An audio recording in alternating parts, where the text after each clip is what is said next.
She pauses abruptly right in the doorway that I almost run into her. A look of confusion's in her as she looks wildly around the place, Yeah, why would wordlessly they be taking in in the her kitchen? surroundings. We go out the trap door? But why would they leave? They're not done yet. I don't know. Something's messed up. With each turn and shift of her eyes, her shoulders only grow tenser, and the look of apprehension slowly dawns on her. Isabella, what are you... We aren't supposed to be here. Like the house moved. They shouldn't have ended up in the kitchen. Oh. Sure enough, when I look up, we're standing in the kitchen. Pots, pans, and all. We were just in the attic, right?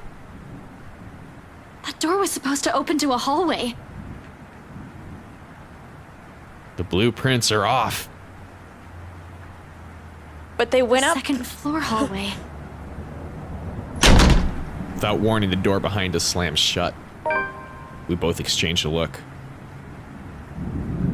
One that I absolutely don't like. We need to get out of here.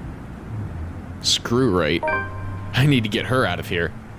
Luckily, we're in the kitchen, and we have two ways out. The back door and the cellar offers. Well, why don't they just jump out a window? They're on the first floor now, right? Except the hatch won't budge when I pull at it, and neither does the back door. As if someone has locked it firmly on the other side, Isabella gives it a few tries, but even then it won't open. There's a long bound of silence in which we simply look at each other, likely sharing the same thoughts. We're trapped. Something or someone has intentionally led us here. Fuck.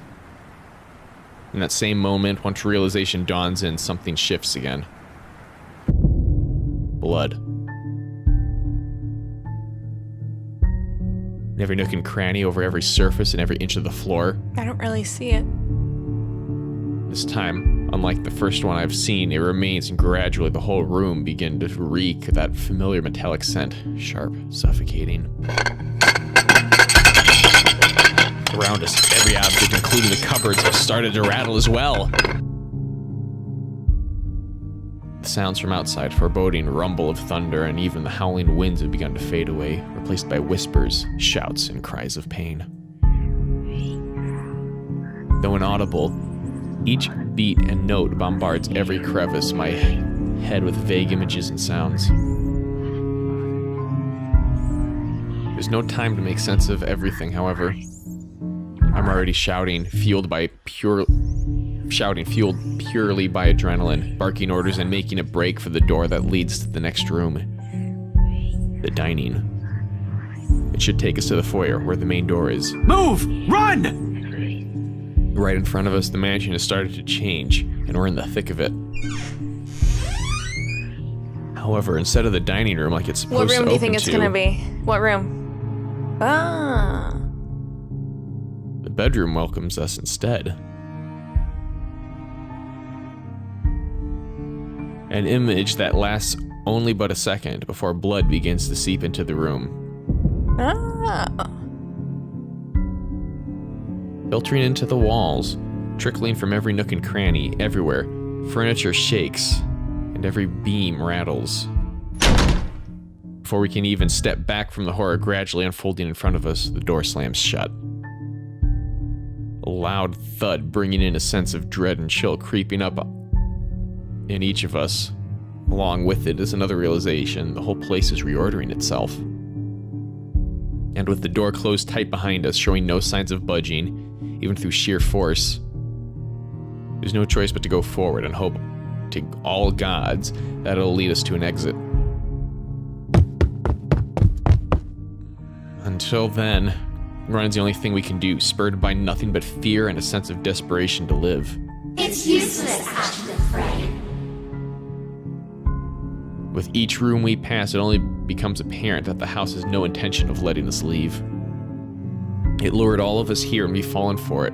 Now it's playing a little game with us, a sort of form of amusement. For whom? Their laughters are the only thing we can hear. With every hall we cross the door, we slide open, the hope of finding an exit merely dwindles. The gun on my hip is useless here. I am useless here. Some fucking genius I am. Some fucking person I have to trust I am. All of those, they mean nothing in the face of the unknown. You finally figured it out. Huh, Ashton Frey? Just give it up. She will eventually die because of you. And you are going to die alone. Shut your fucking mouth. You know it's true, though. All of it. It's why all you can do is tell us to shut up. You don't want to hear a single word, because you're already aware of it. Do you think Isabella can hear this too, or is he like off in his own world?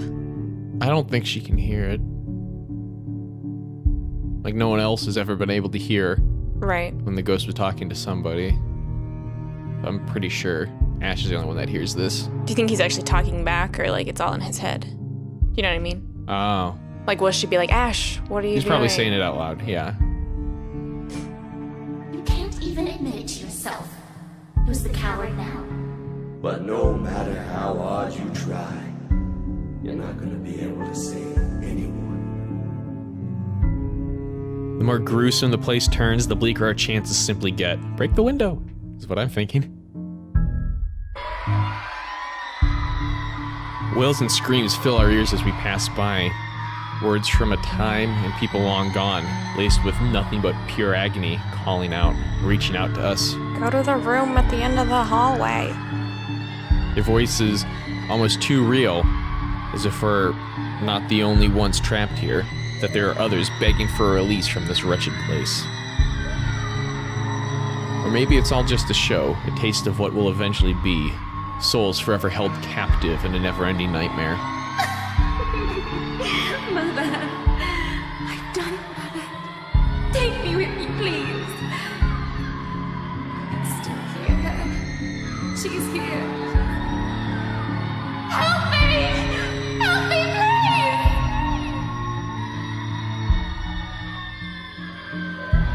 please! Is this what the curse is? What it means for all of us? That the letter, not a morbid cry for help, but an invitation? A beckoning for unsuspecting souls to be dragged into this place's horrors, to be put under centuries and centuries of torment and agony? Suddenly, dying a painful breath seems preferable. Painful what? Dying a painful death seems preferable, enticing, than ending up here, living a tortured existence. Or perhaps it's all the same. Still, hope worms its way into me. Not a usual thing for someone like me. But after going through countless doors and corridors, every single little sign of hope I'm willing to cling to, as long as it'll get us out of here. We're back in the dining room again. How long have we been running? How long since we've left the kitchen? At some point, we've lost track of time, with the windows barred tight and the sounds lifting in the air. Nothing but shouts and shrieks. It's impossible to tell. Not that it matters when an end is in sight. Shelves and furnishings barred the door, each strained with blood and gore. That if the situation isn't as desperate as it is, I'll find a different way out. There's still a gap left at the topmost part for a person to go through, as long as you use the shelves to climb. It's an exit, all right. Is it? From here, I can spy the familiar walls of the foyer. Relief. Only relief washes over me. I feel like it's a trick. Although my legs have been strained taut by all that running, and every bone and muscle in my body aches, there's only an easing. A sense of tension relieving while energy backflows through me again, the sight of an end. No sooner I'm leading us out to it. Briefly, Isabella hesitates mid-climb and looks back at me, eyes asking for some sort of confirmation from me. Go ahead. I'll watch your back. Surprisingly, she follows without any protests. Not that there's any need to. Sometime after entering this room, the whole place is calmed down. No wails, no whispers, just a silence too deafening. But I'm not letting my guard down until she's on the other side of this nightmare, safe. For all I know, this may just be a calm before another storm. Without further incident, however, Isabella makes it to the other side and I'm following after her. However odd this hush is, I turn my back from it and climb up. It's a tight fit, but I manage to squeeze myself in. The unease remains, though. Maybe it's the adrenaline still coursing through me, or how uneasy everything has been after living through that nightmare, fleeting as it is. But for some reason, something's still nagging at me. Call it a detective's instinct or my training or whatnot, I have a feeling something's going to happen and catch us unprepared. Unconsciously, before dropping down on the other side of this dream, my hand shifts to the gun at my hip. Instinct has never failed me before.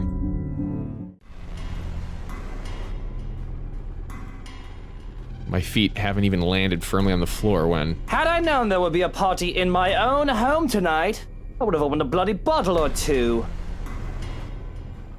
People these days, in my own home, can you believe it? I feel so left out. A chill seeps into every vein in my body. All of a sudden, every ache, every pain returns to me tenfold, and my knees threaten to buckle at the sound of his voice. Though it appears friendly, I know it's anything but. One does not spend investigating a man like him for over a year and hold a grudge against him for more without knowing everything about him. His quirks, his habits, I'm familiar with all of them. And right now, Luke fucking Wright is beyond pissed. Shifting my gaze upwards is nearly too painful, knowing the danger. Not to me, but to those who have been lured in here by the curse.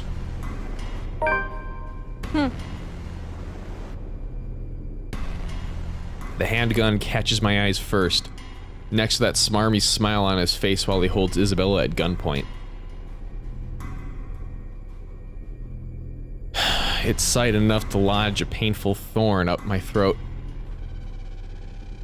I've been too complacent. Too focused on other things that I've completely set aside the fact that Scumbag will not be too pleased to see us here without knowing our reasons. But even with those good intentions, curses and ghostly aspirations aside, we're still trespassing in his home. The question is, if he's even aware that the whole of his household has somehow disappeared, and he might be the only one here. Likely not. Fuck. Even with someone he knows, there's a significant effort in him not to simply shoot her. And really, Lily, even you. Sir, this isn't what you're thinking. Something's going on in this mansion. Well, obviously, why else would people be trespassing in my home? What's your excuse? Checking back if your clients are doing okay? Is that it? Is this what this is? We're doing good, by the way. Sir, please. Oh, please, what? We're doing good, by the way. We need to get out of this place. You need to leave.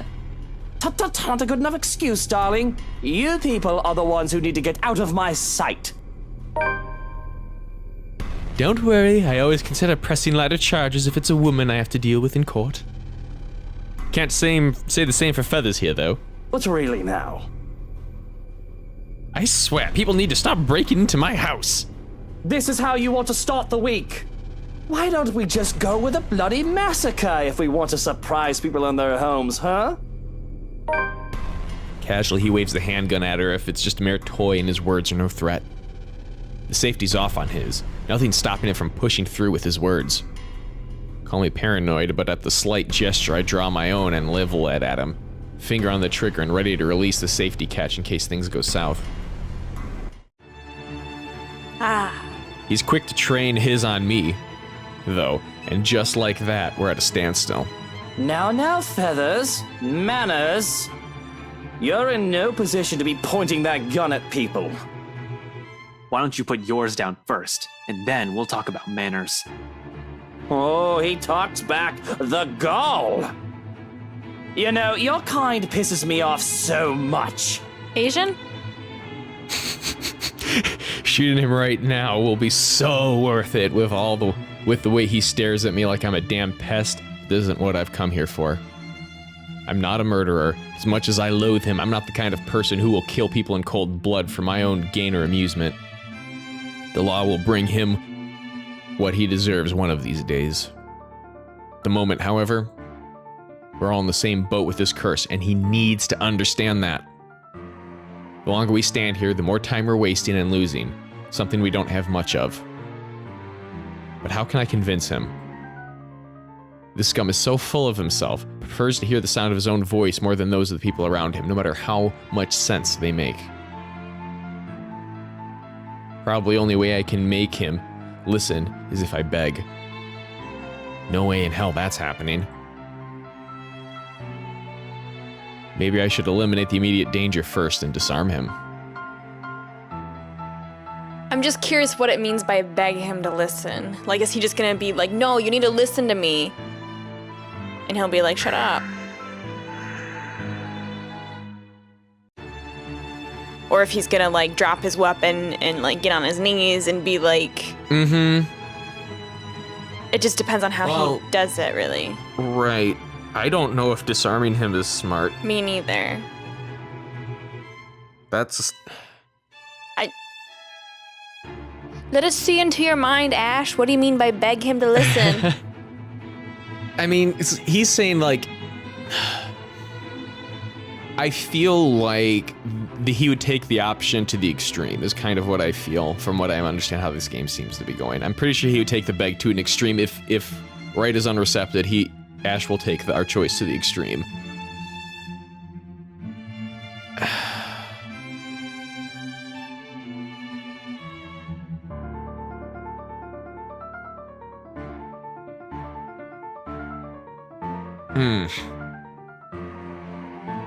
I guess it really just depends on if he comes out right away saying there's something weird going on here. Mm-hmm. And where neither of us are safe. Like, I'm leaning towards the first one. Yeah, I feel like that's... But at the same time, I feel like that's what everyone's gonna be leaning towards, because they're both at gunpoint. And I really don't want Ash to die. I say we beg him to listen. I just don't... If we disarm... we'll even succeed. Right. I'm just worried that, like, that's going to... I'm worried that will put us into a lot of negative stuff, and we'll... Because we're trapped in a weird house thing. I feel like, I don't know. If we don't need to escalate it to violence, then we shouldn't. The only thing I'm thinking of is whenever you have, like, a strong position, you always pick the wrong one. So... I don't want Ash to die either. It's also the police thing to do, though, is that you don't escalate the situation, and, like, attempting to, like, immediately jump and disarm him when you're in this situation doesn't seem like the right thing to do. You know? I really want to do the first one. Okay. I'm scared of what the second one would do. There's too many unknowns for both of them. You said let's do the first one. It's on your hands.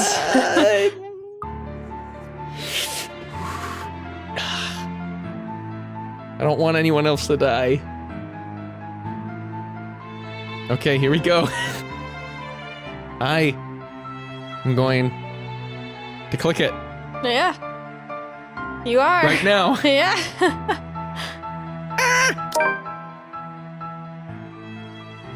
My life's not the only one at risk here, however.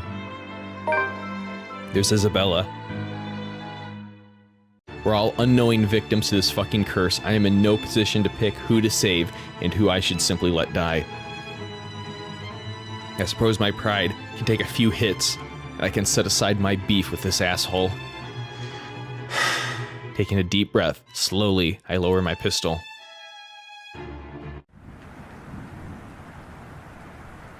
Though still on the edge and at ready, in case he does something, I do my best to assume a less aggressive stance.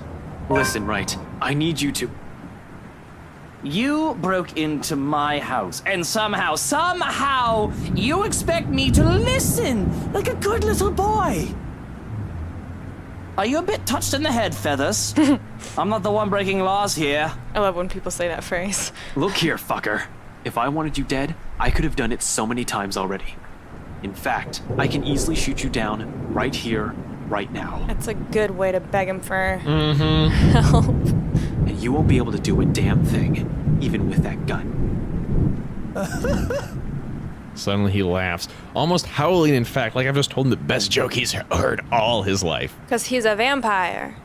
The only thing missing is for him to keel over and start rolling around the floor, all while I do my best not to sock him with the sorry end of my pistol. The world You have is a guts, vampire. Feathers. You have guts. Did you hear what you just told me? You've just threatened me inside my own house. My own home. You know what I'm thinking right now? In another lifetime, we would have probably gotten along well. He's right on that, at least. I might have ended up like him if I didn't have Professor Andrew, Rebecca, Zach, and Isabella. One mistake, and I would have been too late for me. With his laughter, rings all the possibilities I could have lived, but have never been given the choice. All because I have other people with me, people who care. A sobering realization. But not so much when suddenly his chuckling stops. In 2 heartbeats, he marches towards me, grabs my collar, and aims his gun right at my head. Ashton! At this distance, a slight flick of that finger on the trigger will be able to do more than kill me. What is it that you people really want with me? This is the 3rd time this week, and I'm really getting weary of this little game. Did the NCA send you to apprehend me, or has somebody paid you off to kill me? Which one is it, Feathers?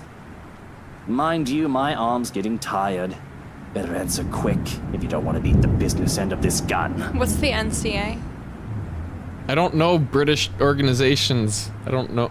I'm gonna throw a guess out there that it might be some type of commerce association. Oh. I don't know. I don't know British That organizations. Makes sense. But that's my. Commerce Association. I don't. Is national a word that British people use in their things, or because like I'm Mr. Ignorant American here. Okay, well that's my first thought. I don't know. You have the phone that can look that up. Mind you, my arm's getting tired, but quick, meet business. Yeah, okay. I keep my eyes trained on him in spite of the huge threat he poses right now, because if there's anything people like him, like us, prefer, it's honesty. You don't give that impression without keeping a solid eye contact.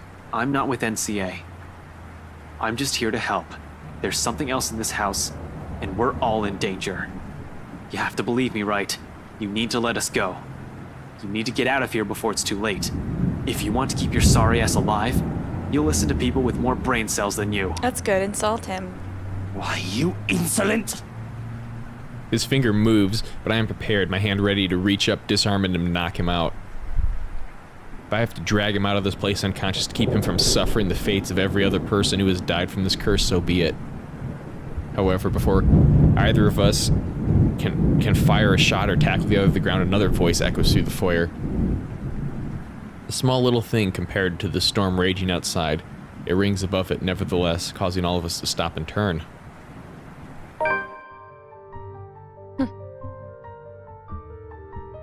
Atop the staircase, Hannah Wright stands. Never seen her look so disheveled. To make matters worse, that thing's behind her, menacing, a rotting hand, wrapped firmly around her neck. She looks like death. Pale and shaky, eyes red with tears, we nearly don't hear her as she pleads. Help me. Please. Outside, another streak of lightning flashes and a clap of thunder ripples across the sky. As if this whole thing can't get any more foobar than it already is. What does that mean? Fucked up beyond recognition, reason. DR can mean many things. Fucked up beyond all reason. Yeah, I would say this is a pretty foobar.